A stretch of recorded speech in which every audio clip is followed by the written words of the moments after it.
This video is based on the skill to reward ratio for duelists in Marvel Rivals, answering the question, who is the easiest duelist to climb the ranks with? I've broken down every single duelist by using 6 key criteria: sustain, range, mobility, utility, damage, and overall playability, or more specifically, how difficult is it to leverage a particular hero's kit and extract solid value out of an engagement with them? Sustain is how much punishment the duelist can take while pushing or holding objectives.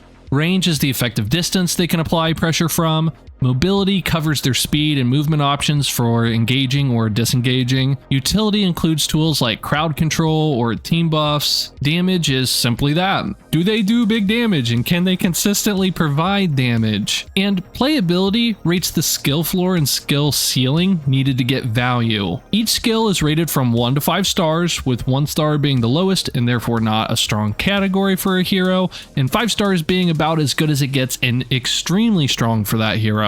The way everything is calculated is a total score of how well a hero did across each category, sprinkled in with their win rates across every single rank.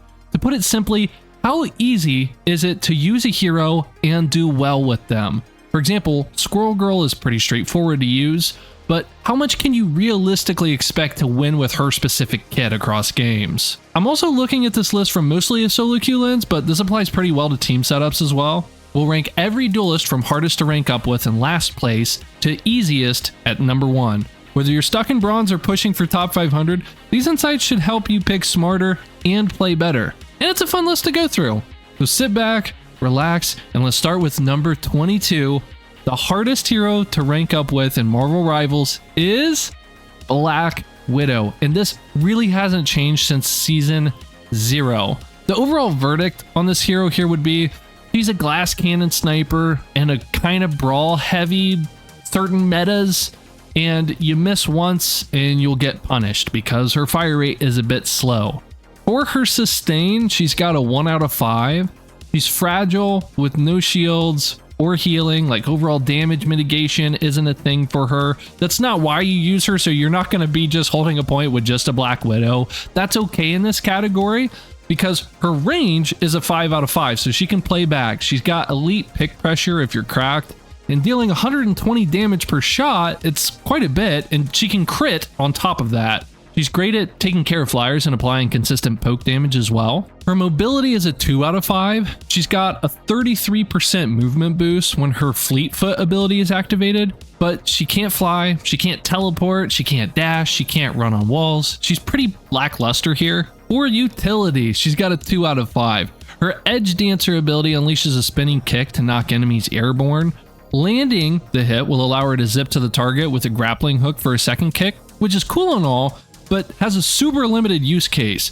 It stuns the target for 1 second, which is good, but you need to set it up properly, which means being within melee distance. Otherwise, you can't shoot out shields quickly, your shots per second are pretty slow, and if you miss, which happens, your overall viability drops quickly, which is why this hero has the lowest win rate in the game across all ranks. Damage, 3.5 out of 5. Her individual shots themselves do great damage, her headshots do solid damage too, but she can't one-shot any full HP hero in the game without a damage buff. And again, her fire rate is slow, which is going to lower her overall damage in a given match, as well as overall utility.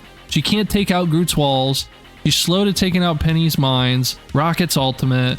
A slow fire rate is pretty terrible in this game because your actions per minute need to be high to be effective in a lot of different scenarios. And for playability, she's got a 1 out of 5. She's extremely unforgiving in solo queue, and as you climb the ranks, it gets even more difficult to use this hero in certain applications because divers are going to know when you've used your fleet foot ability, which is your movement boost. They're going to know whenever you've used your kit, and they know that you're a sitting duck now. It gets really difficult really quick with this hero, and again, her overall utility isn't all that helpful. Unless your aim is god tier, she's a feast or famine trap. Even with amazing aim, there are heroes that'll flat out give you better value. Coming in at number 21 is Spider-Man. This might surprise some people. My overall verdict with him would be his mechanics ceiling is pretty much sky high, but the floor is beating with this hero. His sustain gets a 1 out of 5 as well. That's not super surprising. Some duelists can go invisible for a period of time, or they have invincibility frames, or damage mitigation or bonus health, but Spider-Man has web slinging. Fun and handy to get around the map quickly, but it's impossible to hold the point with this hero standing still, and that's okay because you're not gonna be standing still with this fella. And his range, it's a 2 out of 5. It's short to mid-range is where he shines. He has his melee for when he brings in enemies up close or pulling himself toward them, but we've all performed this or have seen or have fallen victim to a Spidey web pulling someone off the map before. His mobility is a 5 out of 5, probably not a surprise here either. Best in class traversal. I don't think much needs to be said here. You can web swing not only on buildings or obstacles in the game, but you can dart over to or pull enemies toward you. Let's just move on to his utility, which would be a 3 out of 5 here. Spidey has pulls and interrupts, but limited answers for plenty of heroes in the game. Spider-Man has such terrific mobility that it kind of works against him in a way if you think about it. And what I mean by that is you need to constantly be moving. It makes no sense to get in a brawl with an iron fist as a Spider-Man, even though you're a melee character. And with only 250 HP, you're a lucky 2-tap away from Hela ruining your day. Still, you can displace enemies, you can pull them off the map, you can B-hop, you can engage when needed, you can disengage when things get dicey, you can pick on the backline, answer flyers, and distract tanks who don't know any better. But 3 out of 5 is pretty good. For damage, 2 out of 5. This is a tough one. You're not really doing damage by pulling a Magneto off the map, but my goodness, does that set your team up for success. Still, Spidey is useless for beating down tank shields and bubbles, and you're not ideal to answer deployables like monster spawns. I mean, you can do it, and there's a reason why half the lobby ignores Spider-Man. He's like a giant horsefly. Sometimes he'll bite, but often it's just a loud, annoying buzzing sound, and that's about it. Playability would be 1 out of 5. Fortunately, a lot of people have played the Spider-Man games at one point or another, so they understand the concept of web swinging, but there's still a learning curve with him in a PvP environment like Marvel Rivals, and with Spider-Man you're often carrying or being carried. Counters against Spider-Man would be all kinds of heroes, even someone like a Hela who can just 2-tap you. Anti-dive would be counters to you as well. The overall takeaway here would be master routes and rollouts to get into the fight quickly, and know a couple of combos so you can hard carry. Number 20 is Black Panther. The premier chase down duelist, marks, dashes, and closing power. Black Panther sustain would be a decent 2.5 out of 5. His Spirit Rend lunge grants 25 bonus health after the Season 4 change. Also new as Season 4, Black Panther gains the Gamma Vibranium armor ability through his team up with Hulk, so he gets a Hulk bubble.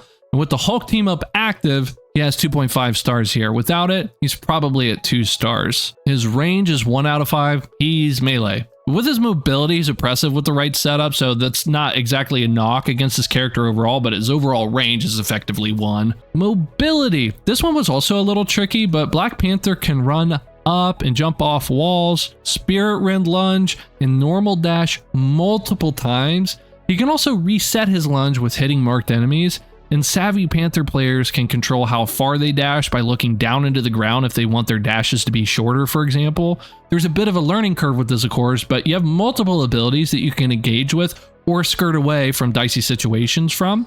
And I think the speed at which Black Panther can operate his dashes also helps with his mobility score here. Utility is a 2 out of 5. In higher ranks, Black Panther struggles against flyers and has a terrible matchup against tanks like the Thing. If the enemy team is consistently turning to peel and shush you away or kill you, you'll be forced to swap. That being said, Black Panther is one of the best in the business at deleting unsuspecting strategists, and that alone will win you quite a number of games. Couple that with the multiple mobility abilities and solid burst damage, and Black Panther shakes out to be okay in the utility department. What BP lacks in various utility, he more than makes up for in getting picks for the team. Damage, 3 out of 5. BP completely erases marked targets, particularly squishy duelists and strategists. That's his specialty. He isn't going to gnaw down on an Emma Frost shield or force a Venom out of your backline, and that's okay. That's not his job. He doesn't need to do a billion damage 100% of the time because he shows up when it matters. unlike my well, I'm just kidding.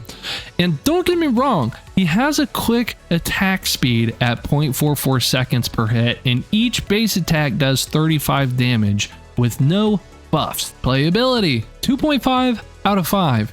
Getting the most out of Black Panther's kit would place this hero at 1 out of 5 stars. However, you need to only get decent and like replenishing like 1 dash per engagement, or simply be patient enough for a strategist to get out of position for a second, which happens in every single rank, and you can provide your team with insane value. And that's all it takes. All that sitting around in the shadows, and you don't even actively have to contribute to the fight. If you get 1 or 2 crucial picks for your team, that's often the difference between stomping someone or you getting stomped. Counters, flyers, and peel heavy comps. Overall takeaway for the BP, if you can touch them, you can delete them. If you're finding this entertaining and valuable, consider subscribing and even possibly becoming a channel member. There's exclusive meta breakdowns, there's a coaching tier, you can even get cutesy wootsy member badges and emotes, and there's even more than that. Think of it as strapping a symbiote to your game sense. Same you, more power. And it helps me out. That would be nice. All right, Hawkeye mains. I'm sorry, this one's gonna be a little bit shorter because he's just short and sweet. So number 19, Hawkeye. The overall verdict here would be lethal in theory, but he needs time, space, and consistency. Overall, sustain for the Hawkeye. He's got minimal self-sustain, so he gets a 2 out of 5 here. He can block incoming damage. He can slash enemies away, and his double jump kind of sort of helps in the sustain department, even though that's more of a mobility thing. But anyway, a meh 2 out of 5 here. For his range, I mean, he's the best in class. He can headshot people across the entire map. No hyperbole here. He's the best when it comes to this. Moving on from range, his overall mobility. Again, he can double jump, which you think might come in handy, but honestly, with this hero, you're not using it constantly. And even if you are, you're not using it in a way that gets you away from divers in any meaningful way. So he gets a 1 out of 5 here. Moving on to utility here, a 3 out of 5. His knockback can be clutch, but it's also, again, situational. You can use it that one time. Headshots are super nice, and overall his ability to get picks, like if someone's running the enemy team is running a triple strategist comp or something, and you headshot that pesky enemy Loki, that absolutely matters for your team. And you can headshot that enemy Thor who is starting to get a duelist off on the flank, or whatever the case. There are a lot of applications here with just one ability of yours, and that would just be your primary, and having good aim. That has decent utility in and of itself. It's not going to save you all the time though, so that's why he's got a 3 out of 5 here. And his damage, a 4 out of 5. So again, his crits will end fights super duper early. How often are you able to get those headshots? It's not going to be all the time. Even for professional play, it's not going to be all the time. And again, things like Groot's walls or beating down shields, it's not the best use of your primary ability to take out different shields or even enemy turrets, something like that. That's what separates Hawkeye and kind of lowers him a peg here compared to some other duelists who are better equipped to answer like a turret or even crafty flyers. And again, Hawkeye can answer these flyers, but it is a projectile that he has. It is just flat out easier to deal damage with hitscan heroes. It takes a while to charge up, which is just going to lower your overall damage in a fight. The damage you do once it lands can be great, but if it doesn't, and because of all of those factors there, Hawkeye's playability is 1 out of 5. The aim load, you really feel that. The winding up, the trying to get more than 50% charge, the headshotting is pretty minimal when you're able to do it. When you do land headshots, you feel great, but it's just not going to be consistent. And the counters to Hawkeye would be quite a bit here. We're talking dive, shields, enemy placements on the map like Penny's Mines, Namor Squids. Your shots do so much damage, they're wasted on items like this. The takeaway here would be you can be a monster in team stacking. Pretty volatile in solo queue though. Moving on to Blade. Anti-healing melee hunter he is. Great for punishing overextends, but struggles in a lot of comps currently. Sustain. He gets like a 4 out of 5 here or something. We're still figuring him out, but he's got 350 base HP, which is impressive for a duelist. So that helps this category directly. And he can pair you with Ancestral Sword to become unstoppable for a brief period, reducing damage taken from the front by a whopping 80%. You suffer reduced healing during his Bloodline Awakening ability, but your attacks gain lifesteal, which is 65%. So with the Cloak and Dagger team up, Blade also becomes invisible and heals 50 health per second, which is pretty strong for a bonus ability considering it's not hard to get a Cloak and Dagger on your team. Range, 2.5 out of 5 here, right in the middle of the road. His primary sword has average melee range, but his shotgun can reach out to 20 meters before it sees damage fall off. Nothing crazy in the range department, but he packs a punch in those short to mid-range skirmishes. Mobility, 2.5 out of 5. His Daywalker dash provides a quick way to engage or escape depending on the situation, and has 2 charges. Every 200 damage resisted from his Scarlet Shroud ability grants 1 charge for Daywalker dash as well. So his mobility is limited by how active you are at parrying. Utility, he gets a 3 out of 5. Blade can block incoming damage, nullifying it to just 80%. He can melee sword fight. He has a shrapnel shotgun which can deal decent damage mid-range. He can dash to engage or disengage and it knocks enemies back. He can inflict a 35% slow to enemies and a 40% healing reduction effect, and his ultimate, on top of dealing 225 damage per second, applies a 20% healing reduction effect. However, he's weak against strong flyers, and his bite isn't as strong as some of the heaviest hitters in the game. Blade lives in this hybrid melee shoot 'em up world, and instead of getting the best of both worlds, sometimes it's kind of like the worst of them. Damage, 3 out of 5. His Ancestral Sword does 24 per slash now, and it's 0.5 second attack speed. And his shotgun shells out 45 damage, plus additional shrapnel hit damage.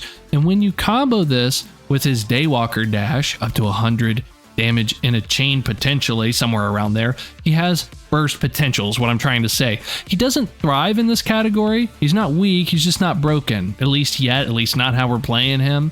I'm exaggerating, but it's like they took Magik and Winter Soldier and they had a baby and it's a combined worse version than either of them. One of his strengths is that he can sword brawl or do shotgun damage at mid-range. It just leaves a bit to be desired when all you need in the moment is simply bigger numbers. Playability.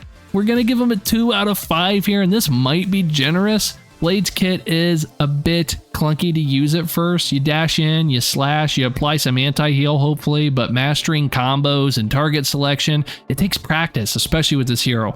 And then mentally, you'll need to switch gears for when to swap to your shotgun or deal damage or poke to farm your ultimate. Season 4's damage buff to his sword makes him a little scarier in the brawl department though, but you'll need to manage when you swap between sword and shotty. Blade's not strong into air enemies, and he struggles against long-range duelists. The takeaway here is Blade excels at disrupting heal-heavy comps that are simply playing to survive, but his overall kit feels a bit limited against strong meta heroes. Scarlet Witch. Just to be clear, I'm covering the almost released Season 4 version of Scarlet Witch here, and jumping into her sustain of a 2 out of 5 here, she can't block incoming damage, she can't heal or get bonus HP either. She has her Mystic Projection that she can use twice though, and that is handy in plenty of applications. So a 2 out of 5 I felt was pretty fair here. Her range gets a 3 out of 5, and this is a little wonky. Her primary is a cylindrical spell field with a radius of 3 meters and a height of 20, which is right in that short to mid-range sweet spot. So you can use her Mystic Projection to kind of falsely boost this number as well.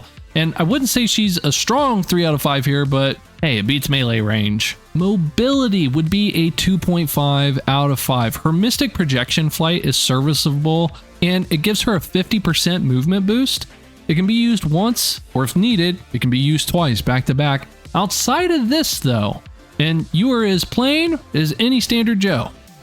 Still, you can contest flyers and pressure flankers off high ground without breaking much of a sweat. Utility would also be a 2.5 out of 5. You can lock onto enemies, you can do a bit of burst damage, you can pseudo fly, you can stun enemies with the Dark Seal ability, but Outside of her ultimate, Scarlet Witch is really missing on burst damage and 1v1 potential against a lot of other heroes. One example of many is, if you don't have your Dark Seal available, you're useless against helping answer a Black Panther who's worth their salt. Wanda's kit is okay, but it's just that, okay. Damage, 2.5 out of 5. If you're only looking at her Season 4 ultimate, her damage would have to be a 5 out of 5 here, or a 6 out of 5.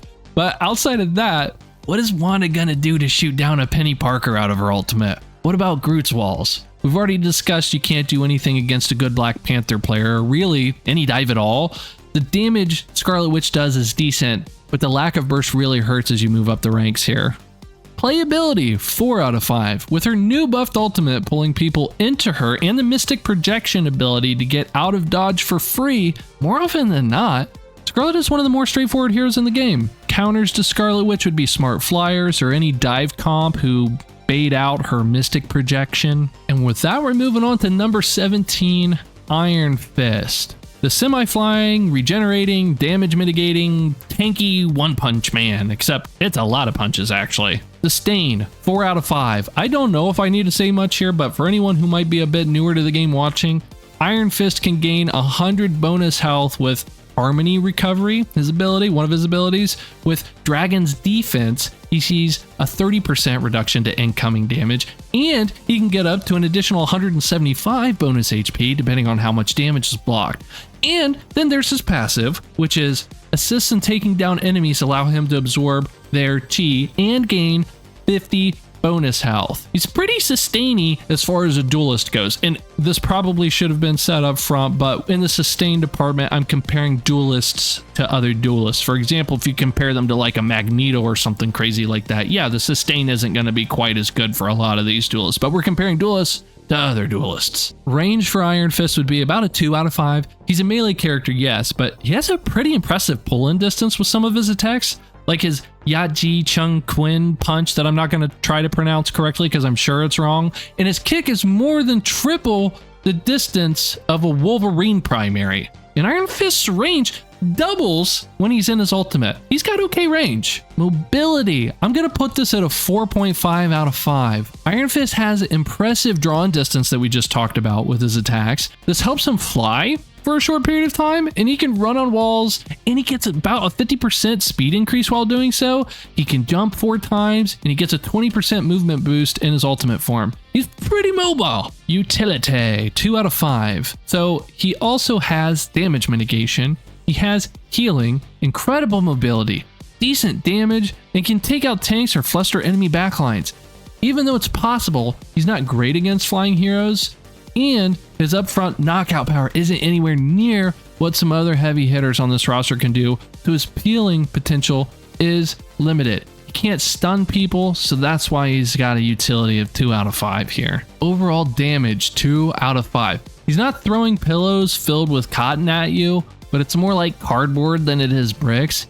His, again, Yatji Chung Quinn primary, once it's activated, will do percentage-based damage, which is strong against Vanguards, but there are plenty of other heroes who can straight up deal insane damage in this game. Playability would be 2 out of 5. Iron Fist shines due to his survivability, which makes him a little easier to pick up than someone like a Black Widow maybe, but you're still gonna die if you don't know how to disengage. And there are a handful of cooldowns you're gonna want to be aware of when playing this duder. Counters to Iron Fist would be a combination of stuns, flyers, and poke damage. For 16 would be Squirrel Girl. Squirrel Girl's spam and control shines on specific maps. Her sustain gets a 2 out of 5 here. You can bouncy tail away, even twice if it's needed here, but that is it. So not super sustaining here. Range, poke by proxy. So it is a projectile would be your primary acorn shot, and it's got 70% fall off at 3 meters. Yes, 3 meters. The projectile speed is 80 meters per second, which, just to give some context, some other duelist's primary is basically twice that speed. So your really effective range, you're not doing a whole lot against smart flyers here. So that's why we've got 3 out of 5 for range. Technically, you can spam across the map though, and that's really handy in tight corridors, areas where enemies are going to bunch up, objectives that aren't moving, things like that. Mobility for old squirrely squirrels. You're limited to a tail bounce, and that's it.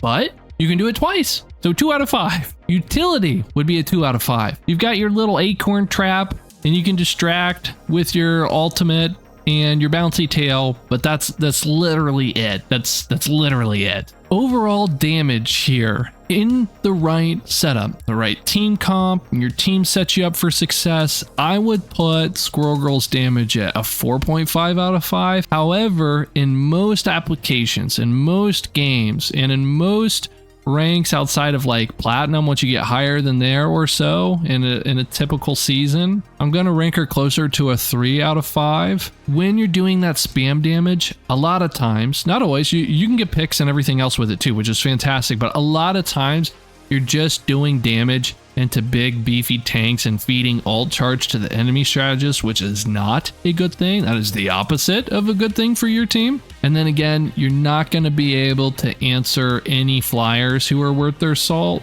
But when you do land hits, you do pack a punch. Overall playability with Squirrel Girl, she's really easy to pick up. She's great for select maps and team comps. She gets a 5 out of 5 in this category. Counters to Squirrel Girl would be hitscan heroes and any flyer. Number 15, Mr. Fantastic.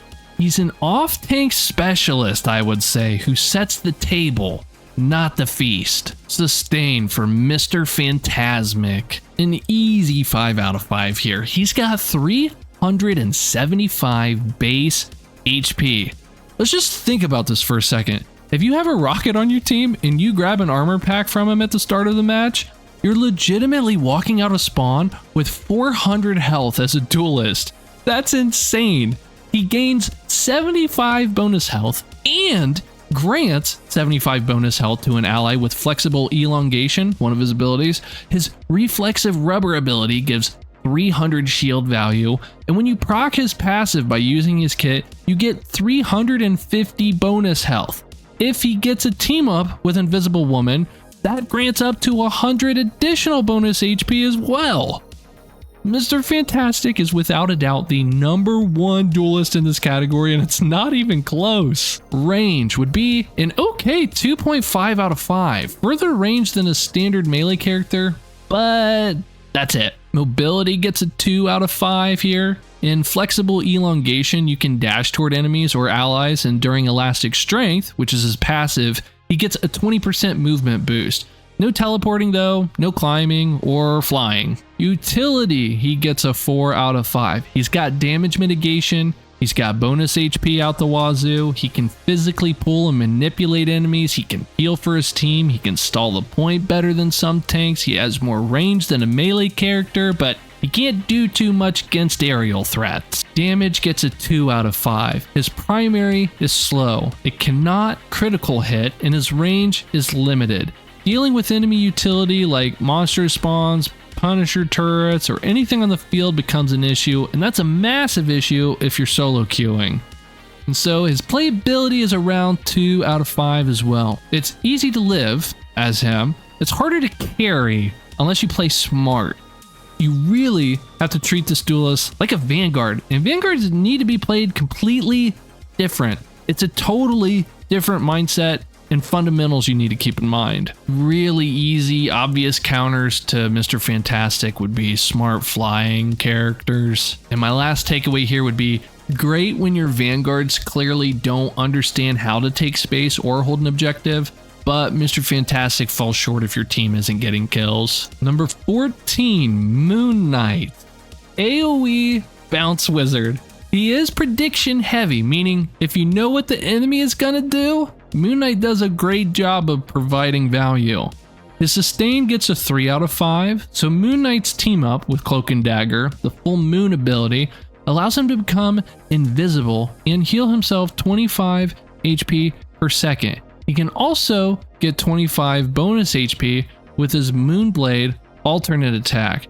None of these are busted abilities, but definitely more than the average duelist in this department. That little invisibility piece is a little bit of a gimmick, but it actually works in a lot of applications and in more ranks than you think. His range is a 3 out of 5. Strong projectile game at the mid-range. Moon Knight sees a hefty 50% damage reduction to his primary at only 50 meters, so you're not doing anything meaningful outside of that as you get to higher ranks. And again, that projectile, it's difficult to connect against flying heroes. Mobility, 3 out of 5. On paper, Moon Knight can double jump, he can grapple hook and glide away. In reality, his gliding movement speed is incredibly slow, and you can't manipulate your glide movement like what a Star-Lord or a Human Torch can do literally anytime they want. No, you can move more than plenty of other duelists, so that counts for something, and it can be the difference between you clutching a team fight win in overtime or being swallowed by a Jeff ult for the 3rd time in a row.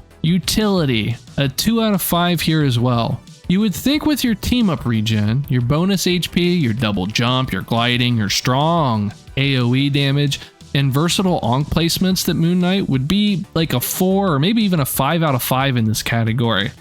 Just again, when you're out in ranked matches, it's incredibly difficult to get consistent value with this hero outside of farming your ultimate. Moon Knight still struggles in 1v1s, which is a massive deal if you're solo queuing a lot. Uncoordinated teams will have countless 1v1s that need to be clutched round after round, and Moon Knight is just awful in this category. He's also practically a pool floaty when he's trying to glide away. I almost always laugh out loud when I see an enemy Moon Knight get down to half HP, double jump like a plump little Super Mario, then glide in slow motion predictably to some other location. Moon Knight's fun to team wipe the enemy in gold lobbies with, but if you want to climb your way out of Grandmaster, there are just flat out better heroes to do it with. His damage gets a 3 out of 5. It's a bit lousy in 1v1s, but it's nasty in clustered fights. Playability, 4 out of 5. He's easy to pick up and get value with. Counters to Moon Knight, hard divers and burst duelists. Takeaway here would be practice angles and predicts to break games open. All right, we're entering the middle of the road here. Number 13, Psylocke. She's a reset assassin, devastating with timing and map sense. Her sustain is about a 2 out of 5. Psylocke has 2 dashes and can go invis for 2 seconds with a 50% movement boost.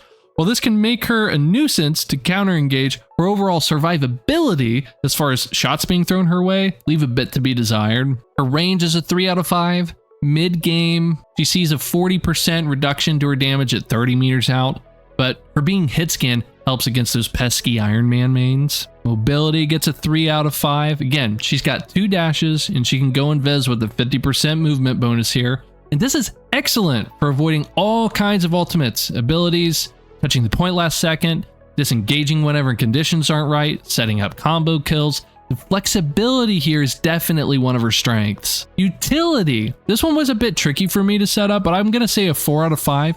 She's got stealth. She's a strong backline threat.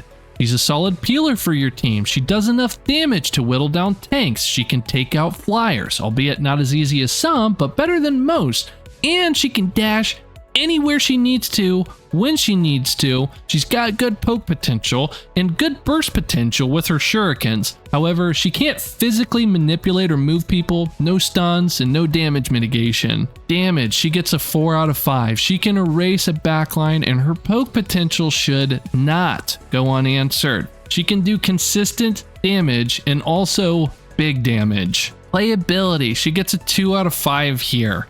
Cooldown mastery is needed. You need to know when to engage and disengage, and you need to be mechanically sharp to extract maximum value out of this hero. Counters to her would be sort of a tanky brawl setup, and the overall takeaway here would be master routes and rollouts to get into the fight quickly, and know a couple of combos to hard carry. Number 12, Magik. Portal wielding melee menace. High burst. Tricky to master, but deadly in skilled hands. Sustain, she's got a 3.5 out of 5. Magik's Limbo's Might passive converts 30% of damage dealt into bonus health up to 150 HP, giving her more than decent survivability if you land hits consistently, which is kind of easy to do with a big flippin' sword. Season 4 buffs reduced Magik slash charge time and added piercing, boosting her ability to farm health from range. But missing combos leaves her squishy at 250 base HP. She can also double portal, which leaves her invincible for a few seconds, which should not go unnoticed, and it's huge in avoiding ultimates and powerful abilities. And if that's not enough, she's got a dash, which she can also use to help her avoid even more damage. Range. 2 out of 5 here, primarily a melee hero with soul swords, wide arcs, but Magik Slash offers a chargeable projectile for mid-range poke. It's solid for chipping, but it lacks consistently beyond like 20 meters.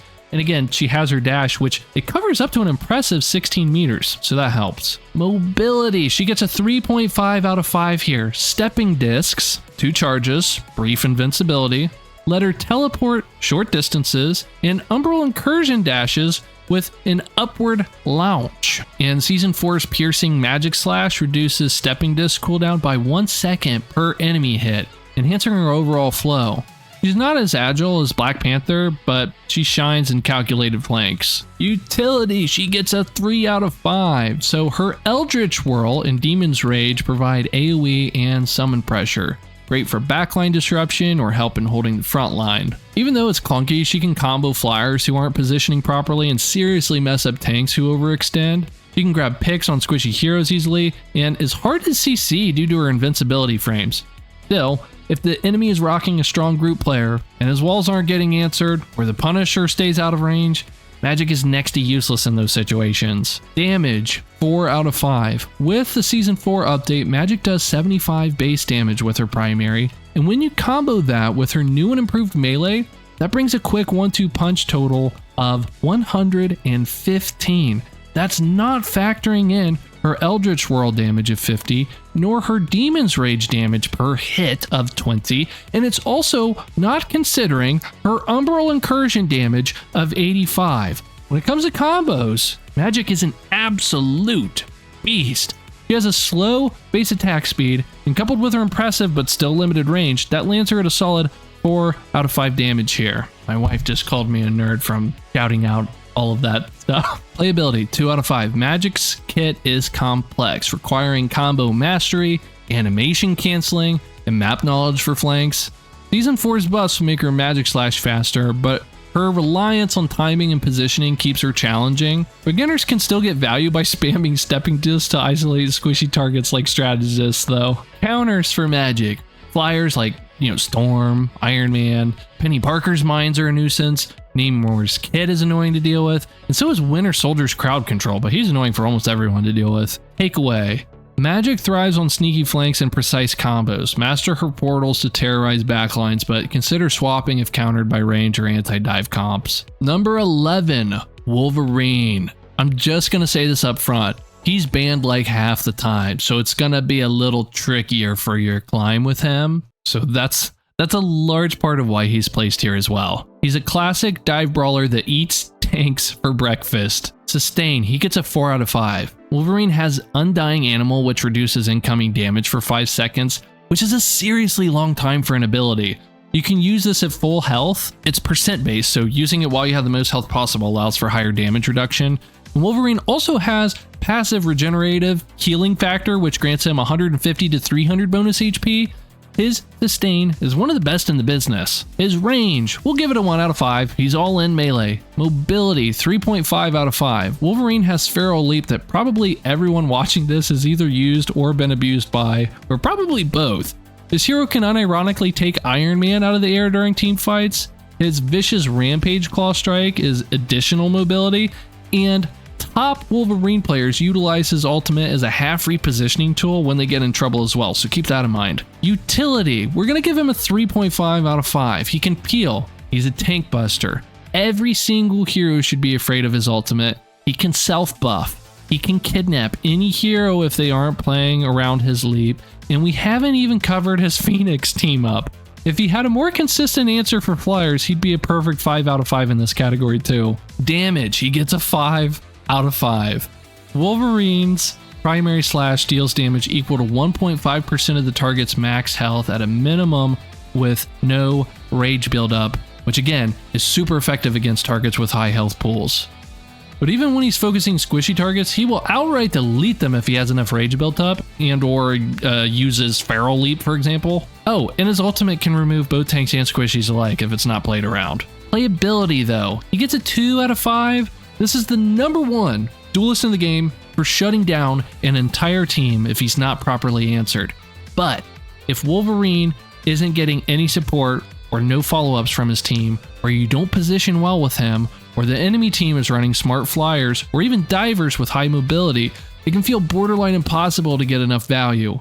If the enemy team is running a solo tank, and that solo tank is like an Emma, or a Magneto, or a smart Venom who saves a swing to disengage, that's half of Wolverine's value evaporated right there. And again, counters to him would be flyers or peel heavy comps like Winter Soldier. I don't really have a takeaway here for Wolverine. If you can touch them, you can delete them. Number 10, the Punisher.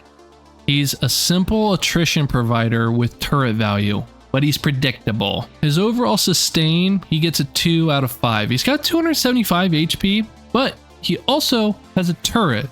And that's really it. He can't gain bonus HP or mitigate damage otherwise, so that 2 out of 5 is a little generous. His range is a nice 4 out of 5 though. He's strong, mid-long pressure, and he keeps 70% of his damage outside of 40 meters, which is really good. Mobility, he gets a 2 out of 5. You've got the Vantage Connection hook and Scourge Grenade for some okay movement, but your base movement kit is the definition of basic. And again, your Vantage Connection hook, it's really difficult to get that off in a scenario like if you're actively getting dove at half HP, it's unrealistic that you're gonna actually get that off in higher elo. Utility, you also get a 2 out of 5. You can turn and burn a bit with your shotgun, your turret denies lanes and even potentially flanks.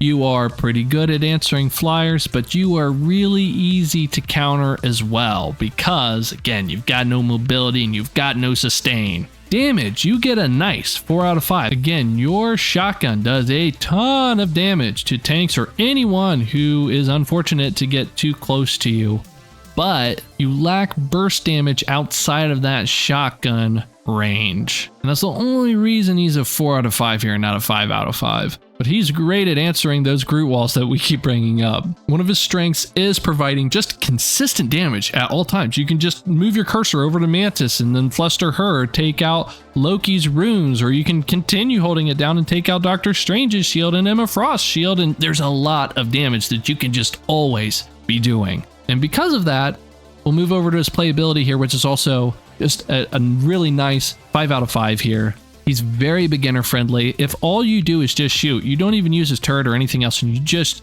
shoot with this character, there's a lot to be said for that, because what happens is you might even accidentally damage the backline, and then now your Spider-Man or Black Panther can get that pick. They just needed a little bit more damage, and that's kind of what you do. You just do damage all the time. Counters to the Punisher would be comps with really good sustain or smart divers. Number 9, Namor. Hybrid skirmisher. He shines on favorable setups, and if he has that Hulk buff, ooh, baby. Sustain, he gets a 2.5 out of 5. Namor has 275 HP, his Blessing of the Deep protective barrier, and he can actually place his Monstro spawns, multiple of them, and physically stand behind them. That's not always viable to do this, but it is possible, and it comes in handy every once in a while. The takeaway here is he's just a little bit better than like super basic heroes, but he's really just kind of the definition of average here for a duelist. His range gets a 3.5 out of 5. His spear poke is legit. His projectile beams across the map at 150 meters per second, and he never needs to reload, and he can crit. He's actually decent at answering a lot of aerial units, so he gets a thumbs up in this category. His mobility though, it's only a 2 out of 5. He's a sitting duck without his Blessing of the Deep, and that's got a decent cooldown. It's a one-time thing, and people know whenever you use it, you're just gonna be standing there. Utility, he gets a 4 out of 5. So in terms of the number of abilities that he has that can answer a ton of different situations, he doesn't have a ton of really cool, flashy, mechanically demanding things up his sleeve, but it doesn't matter. He can peel, he can flank, You have a get out of jail free card with your protective barrier. You have monster spawns for endless pressure, even when you yourself aren't doing anything, let alone your team up monstro. You're strong against dive. You can pressure enemy air units, although not flawlessly, but you're not a sitting duck against them, and you do solid burst damage with your alternate trident fire combo. Damage is a 3.5 out of 5. Solid, but not completely oppressive, at least outside of the Hulk team up. You don't do continuous damage like a Punisher, for example, against Groot's walls or beating down a Doctor Strange shield, and although you can answer enemy air support, you're not goated against it, as the kids say. Playability, you get a 4 out of 5 here. He's intuitive. Just don't throw your monstrous spawns down in line of sight of the enemy, and that's half of your kit figured out right there. I'm just telling you because you see this in Celestial lobbies even. Counters to Namor would be super agile flyers and peel heavy comps. Number 8, Star-Lord. Versatile hitscan duelist who needs cover discipline. Sustain, 2.5 out of 5. You have Stellar Shift Flip that you can use twice. It gives you a maximum of 25 bonus HP. And you have Blaster Barrage that makes it difficult to connect shots to you. Range, 3 out of 5. Reliable short to mid range. You're not going to be shooting across the map. I mean, you are hit scan and you can farm your ultimate, but again, you're just not going to be taking people out from that far away. Mobility, we're going to say 5 out of 5 here. You can glide and fly anywhere you want to on the map while flipping out of harm's way at any time. Unless you burn all of your fuel, you always have mobility to get out of an ability or ult if you react quick enough. And let's not even get started about your teleporting astral jump team up now. Star-Lord offers some of the most mobility in the game, going toe-to-toe with Iron Man when needed, harassing tanks as you please, and chasing down a Black Panther who's trying to disengage. You can do it all in this department. Utility, 3 out of 5. Your mobility kind of ties in here, which is elite, and you have further range than a melee character, which helps. Your damage falls off sharply out of mid-range though, and you have no crowd control. They're a better DPS for utility. Damage, 3.5 out of 5. High DPS when playing properly inside your range. The thing is with Marvel Rivals, it's a dynamic game, and there are often situations where you simply need to be dealing damage outside of 25 meters, and Star-Lord, pun intended, falls short here. You have a strong ultimate that can team wipe if not answered quick enough, and you can melt faces if people can't pin you down in a one-on-one, but there are some DPS who can flat out deal more damage and from further out. Playability, we're going to say 2 out of 5. Straightforward kit on the surface, but incredibly difficult to provide consistent value to your team as you climb the ranks. It's really hard to shoot and fly around the map simultaneously, and couple that with tracking key abilities the enemy team is using, counting ultimates use. Star-Lord is a little bit harder to master than most realize. Counters to Star-Lord would be long-range characters or melee. Star-Lord shines in that floaty short to mid-range area. If you play corners well, he prints value though. And some of you might be wondering, why is he placed so high here? Mobility really helps in this game. It really helps. You staying alive is really good, and simply just being able to jet whenever you need to, wherever you need to go, whenever in the middle of the battle.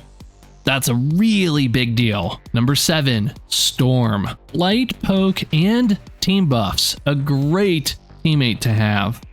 Sustain, 2 out of 5. Storm is pretty sluggish in the air, even with her movement boost activated. But she can fly, so that bumps her up a star. Otherwise, she's not tanky in the slightest. Range, 3 out of 5. Medium range that can extend to long range but becomes inconsistent with her projectiles. She really shines in the mid-range though, especially if she keeps everything within 30 meters and prevents seeing maximum damage fall off for her kit. Mobility, 2.5 out of 5. Again, she can fly, and she can buff her movement speed by 40% with Goddess Boost, but outside of this, she's depressingly slow compared to Iron Man.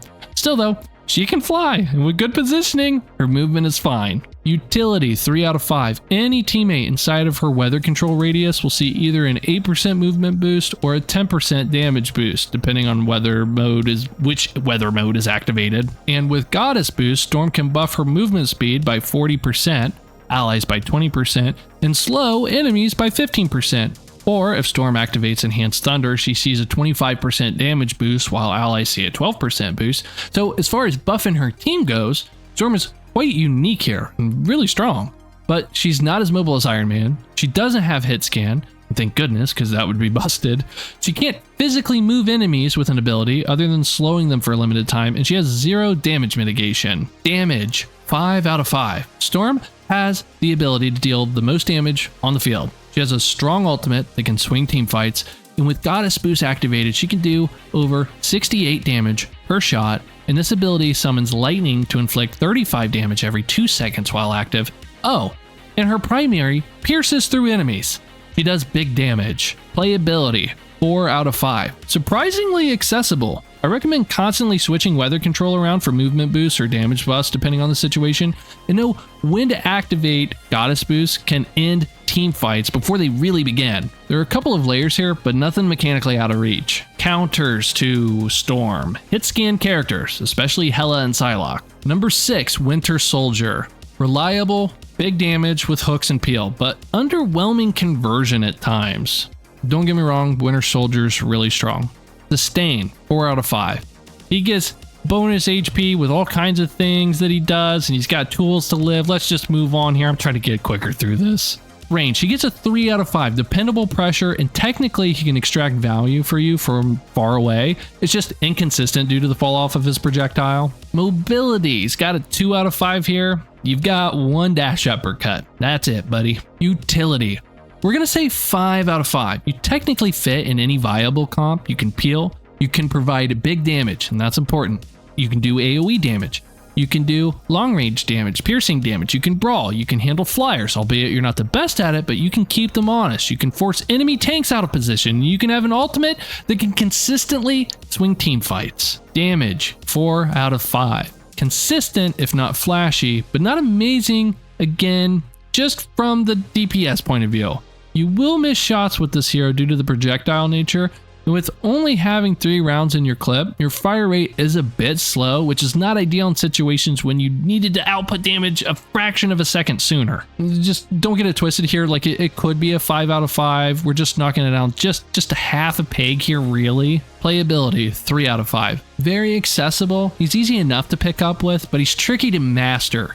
The bonus here is that if all you do is shoot and occasionally pull an enemy out of line, you can extract some decent value out of this hero. And as you climb the ranks, it does behoove you to pull tanks out of position, uppercut them out of the way, out of line of sight from their strategists, and getting those picks early can really help you snowball matches. Counters to Winter Soldier would be like super long range heroes, like a Hela is kind of scary to deal with unless you get a little bit closer, which does inevitably happen at some point in matches. And really tanky melee heroes are a little bit of a pain, but that's kind of a pain for everybody to deal with. Top 5, Human Torch. He's a sky bully who farms space. Sustain, 3 out of 5. You can fly and spam your melee button with your primary to manipulate your hitbox.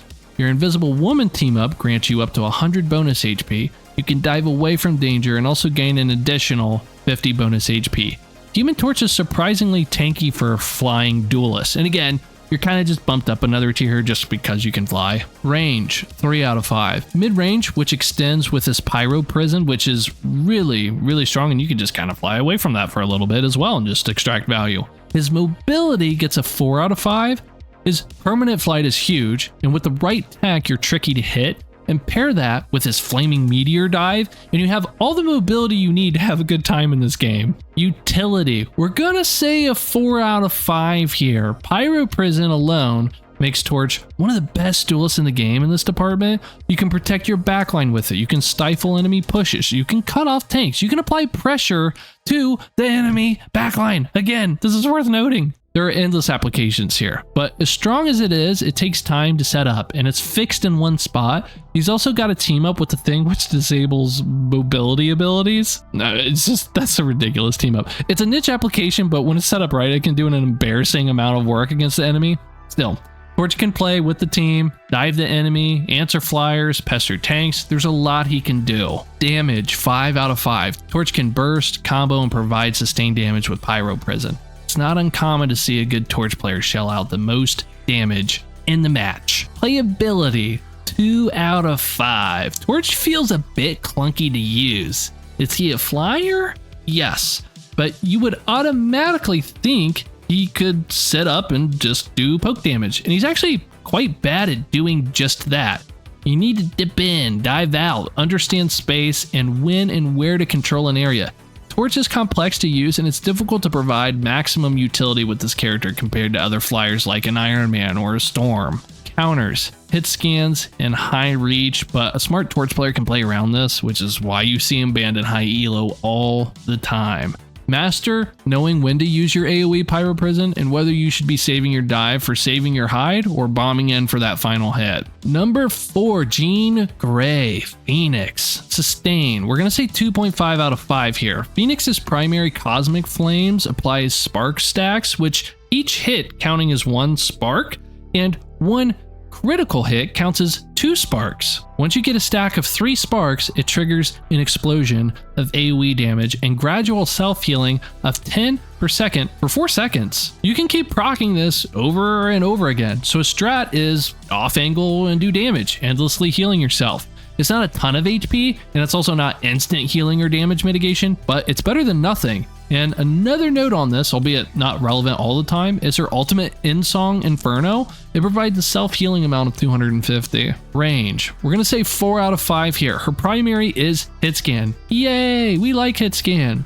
She excels at mid-range, 20 to 30 meters, with spark explosions spreading damage to grouped enemies. Her damage is good, don't get me wrong. It's just this fall off of her, so we're talking about range still. It limits her at extreme distances to compared to like someone like Hela. Still, her damage is decent from far back. And again, hit scan, yay! Mobility, 3 out of 5. Her Dark Ascent ability grants free flight with a 50% increase to movement speed and additional ammo. Telepathic Illusion offers a teleport escape that covers 8 meters, giving her flexibility to reposition or dodge. She's not Spider-Man level agile, but she can move around. Utility, 4 out of 5. Her Telekinesis Burst stuns and slows, disrupting ults like Doctor Strange's, while Phoenix's ultimate herself counters shield summons like Rocket Raccoon's ult. This little combo right here alone, like these 2 little things back to back I just mentioned, this alone puts her utility super high. Like, being able to cancel ultimates, that's going to get you to climb higher and higher in this game alone. If you don't take anything else away from this video, let it be that, please. Just use abilities to find out how to mitigate other people's ultimates, like cancel them. But moving on with this here, Phoenix's Mind's Grace team up with Wolverine boosts his damage, but she lacks direct team buffs like Storm's. She can peel though with good damage, she can stun, she can answer flyers, and she can self-heal, which is rare for a duelist. Her mobility is solid, her range is solid, her damage is good. Her ultimate can directly counter certain setups, and she has outplay potential with her stuns again. She's a rock solid hero here. Damage, 5 out of 5. Her primary does moderate damage at 50 each, so you might look at it and be like, but she's got a quick fire rate, and she can stack her sparks for bonus AoE damage and effects. She's not swinging as hard as a Hela, like outright with each individual little shot, but Phoenix is a burstier hero than Punisher at range, and she's got a faster fire rate than a Hela, which comes in handy when you need to quickly get another shot off on someone or something. Playability, 3.5 out of 5. Phoenix is approachable with hit scan attacks and forgiving flight, but knowing when to use Telekinesis Burst or actually hitting flyers takes more effort and mechanical skill than spamming down main. No offense, Squirrel Girl mains. Counters. Hard divers and burst duelists kind of are a pain for Phoenix mains. Phoenix excels at controlling choke points and swinging fights with her ult. Farm sparks and position smartly to unleash her full cosmic power. Moving on to Hela. She's the goddess of death, precision-based sniper with devastating bursts and a bit of area denial with her presence. Her sustain, 2 out of 5, nothing fancy here.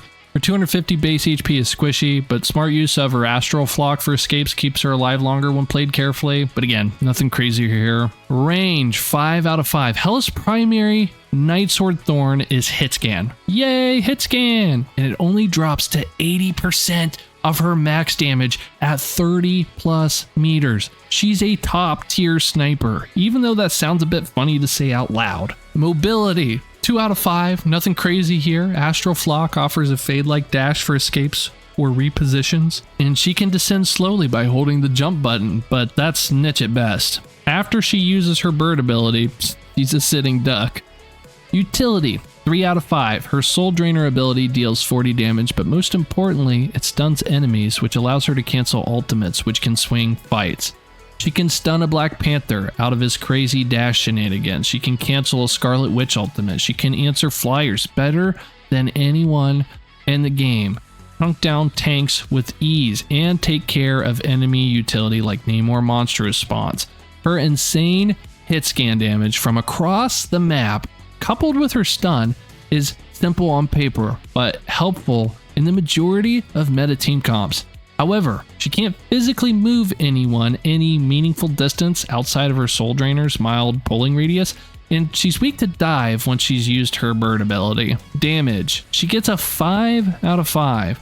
Her Nightsword Thorn primary, which has 10 charges, deals crazy headshot damage to where she can 2-tap squishies. She can answer every flyer with ease. She can beat up tanks, duelists, and can handle herself in 1v1s, especially if she has her stun or bird ability, and can burn down people and their ultimates as fast as anyone. Playability, she gets a 5 out of 5 here. Hela's precision-based kit demands strong aim and positioning, especially for headshots and high mobility matches. But as long as you can aim, this character is dead simple to use.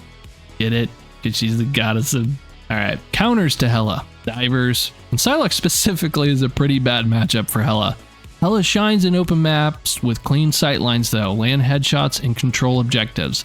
And some of you might be thinking, okay, why is Hela placed higher than Phoenix? Phoenix can kind of do what Hela does, but Phoenix can heal herself. So remember, this is like kind of in a way who are the easiest heroes to climb with. Hela has a super simple kit to use. You literally only need to use her primary. You don't even need to use her stun. Her stun will help you climb once you get to higher ranks, but you literally just need to shoot. And if you have decent aim, like we're talking decent aim, you're gonna climb ranks super quick and super easy with this hero. So that's why she's this high. It's not that like she's just the best hero at all the things. It's nothing like that. It's just the combination between the crazy damage, crazy hit scan, like across the map, and again, just the fact that you only have to use her primary and you don't have to flank or do off angling or anything. All those things help, but literally you can just stand with your team and just hold the primary button down and you can rank up for a while with her. Here we go. The #1 hero in the game, according to this list that doesn't matter at all, Iron Man. Airborne artillery with consistent poke pressure and a one-shot ultimate. Sustain, 2 out of 5. I mean, maybe you could say 2.5 out of 5, but whatever. It's late when I'm recording this. I want to be done. No self-heal or damage mitigation, but he flies. So there are multiple heroes who can't do anything about him. And for 10 seconds in his armor overdrive, he gets 100 bonus health, which is actually pretty good. Otherwise, there's not much that can be done in this category that isn't covered in separate categories. Range, 4 out of 5. His repulsors can shoot across the map. Simply put, their projectile can have 1/3 of the travel speed as Winter Soldier's primary, so they're not quick. But they'll eventually get there, and a lot of people aren't looking up, like ever, like in any rank, so it doesn't really matter. Iron Man's Unibeam has a range of 25 meters though, which would place this ability in medium range territory. Mobility, 5 out of 5. He's got controlled flight, and when he uses hyper velocity, that's a 100% movement speed bonus. There's not much else that needs to be said here. Iron Man can fly and double his movement speed with an easy to use ability. Utility, 3.5 out of 5. Iron Man can technically answer any hero in the game. He doesn't have the best matchups across the board, but he has answers for just about anything. Being high in the sky gives a tremendously helpful overview of the battlefield, and Iron Man mains can determine where they need to be most at a given moment. Iron Man can fly to the point to stall last second if needed. He can contest high ground and flyers, poke at tanks, burn down beefy duelists, and apply pressure to the backline, all from one spot if he wants to even. Some items he's missing from his kit: he can't stun or displace enemies, he can't cancel someone's ultimate outside of simply killing them, and regardless of rank, he's not going to be looked at enough to get heals, which means you'll need to play a little safe or even passive in certain situations when you should be applying pressure. damage, 4 out of 5. I mean, you could also say like 5 out of 5 in a way, but hear me out here. His ultimate is a 5 out of 5, but the rest of his kit doesn't always feel oppressive, especially if you're flying high up and just poking. Still, the fact you can constantly be shooting can provide a lot of value to your team by pestering strategists and forcing them to play patty cake, or taking out Penny's mines is an easy way to provide value as well. And if you have decent tracking skills, Iron Man's Unibeam does 140 damage per second, and that's not counting in overdrive mode, which is 190 per second. And we're not even going to talk about the 5% damage buff with the nanotech team up. Playability, 4 out of 5. You can get massive value on this hero in GM lobbies and lower by simply existing. However, you need to be smart with positioning, and if you want to get the most value out of Iron Man as possible, and this includes successfully getting your ultimate off and killing an enemy hero or multiple, there's positioning and timing involved here that isn't exactly newbie friendly. New Iron Man players are going to struggle from time to time, or even constantly potentially, on when to hit an enemy cloak and dagger out of their ult, while also not giving them the opportunity to dark teleportation away right after, or where to position to hit a Luna Snow out of her ult, or simply positioning in a way to where the entire team can take you out before you even finish saying maximum. Counters to Iron Man, hitscan characters, especially Hela and Psylocke. Takeaway here would be enables teammates while farming his own ultimate. Farm that ultimate. Farm, farm, farm. That's the breakdown. If it helped level up your game, consider subscribing or even becoming a channel member to support me. And check out my most recent video where I break down the most recent Season 4 buffs and nerfs here. Until next time.